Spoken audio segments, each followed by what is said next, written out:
I moved from Australia to London at 26 years old, and I thought I knew what to expect, but there were a couple of things that completely caught me off guard. After being in London for a couple of months, here are the 6 things that shocked me the most. And stick around because there's a few of these shocks that I don't think you would expect, especially number 6.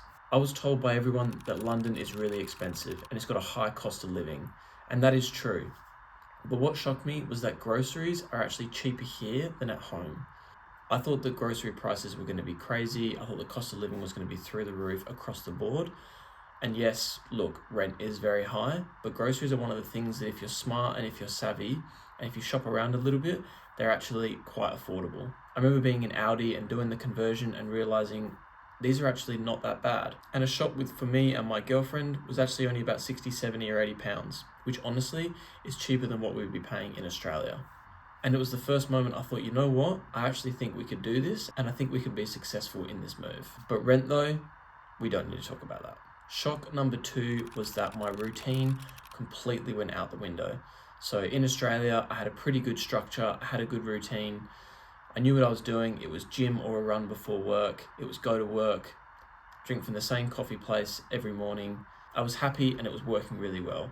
The moment I got here, during the move, the time zone difference, my routine just completely went out the window. I was actually really shocked by that because I feel like I am quite disciplined. And recently it's all been about rebuilding myself and getting that routine sorted. And that starts with my fitness. So finding a gym and finding local running tracks or running routes was really important. And I feel like very slowly we are getting there. Shock number 3, and this is one that I didn't think was going to be this difficult, but being the new person at work is really, really tricky. There was days where I was having lunch by myself. I didn't talk to anyone all day. There was days where I didn't have anyone to go get a coffee with, and that can be really tricky. The company I was with in Australia, I was there for 4 years. So the last time I was the new person was 4 years ago, and I was in a grad intake. So there was a load of new people all starting at once, which made it a little bit different. At my company here, yes, we did all the onboarding things and there was a small group of us that all started on the same day, but you kind of just get thrown straight in when you're an experienced hire. And that can be really tricky because not only was I getting used to a new company, I was getting used to London, I was getting used to living out of home, I was getting used to a whole new routine. And that was something that I really didn't expect to be as difficult as it was. It takes a while to, find some friends, find a group, find a network.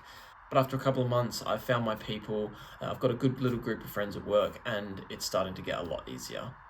Shock number 4 is one that I was told about and I thought I was ready for it.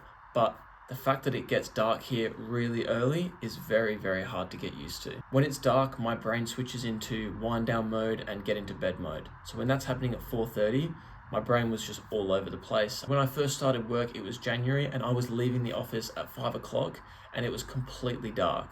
And I thought, it's just dark. You can just get on with your life. It's not that easy. I would leave work and just go home and just shut down straight away. I wasn't able to do things after work. It was really important to get any exercise done before work because I found it really hard to do something after work. Luckily, it's March now and we're starting to come out of that. It's spring, the clocks move soon. So that is one that was tricky to get used to, but we are coming out of it now. But it's something that I'm going to have to be prepared for next winter. And it's something you should think about if you are thinking of moving to London. For shock number 5, I'm going to give you a bit of background about me. I was actually born in the UK. I was born in England. I moved to Perth, Western Australia when I was about 5-6 years old and pretty much been there ever since. My family moved there. My 2 brothers and my parents, we were the only people that lived in Perth.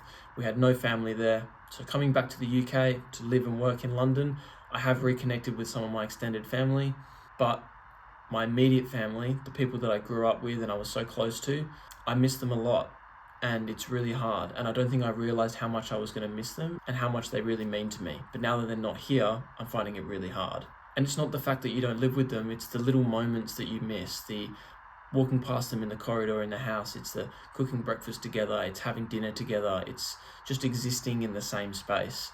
And now that that's gone, I think I cherish it so much more now that I don't have it. But if you do leave home to grow and to get better as a person, it is a bit of a trade-off. You do have to give that up. And it's really, really tricky. There's been some moments that have happened back home that have just made it so hard being away from them. But I know the reason for this move and I know why I need to stick it out, and I know why it's going to help me be better as a person. Shock number 6, and this is the last one, and it's probably one that you are least expecting. Everyone told me flat hunting in London was going to be really, really hard. It's going to be really competitive, and it's going to be really pricey. All true. The fact that we arrived in December, I think, was a huge positive for us. There's going to be a lot of people looking for flats who, with Christmas around the corner, will probably just say, hey, let's leave that for the new year. Same thing with landlords. If they don't have anyone in their properties, they're probably thinking, hey, we got to get someone in. Christmas around the corner. It's an expensive time of year. I want someone in my flat. So we came along and we saw about 15 different places. I was really, really hot on finding a place as soon as we could. We saw 15 different places and all of them said the same thing. When can you move in? And as soon as we said ASAP, they said, if you put an offer in, you'll probably get accepted. So I sort of realized that we had maybe a little bit of an advantage. So when we found this place and the place that we loved the most, I said, what are the sort of offers that the landlord's looking for? And we were able to secure this place really quickly within a couple of days. So flat hunting, I thought it was going to be a nightmare. It was actually really quite seamless for us. Moving here hasn't been crazy. It's just been a whole load of changes and a whole lot of challenges. It's about growing and becoming the best person that you can be. And I think this move is what it's all about. I want to hear what shocked you guys the most about moving to a new country or starting a new job. Is there any other ones that I missed? Let me know in the comments. If you like this video, give it a thumbs up. And if you want to see more, I hope you hit subscribe and stick around for more videos.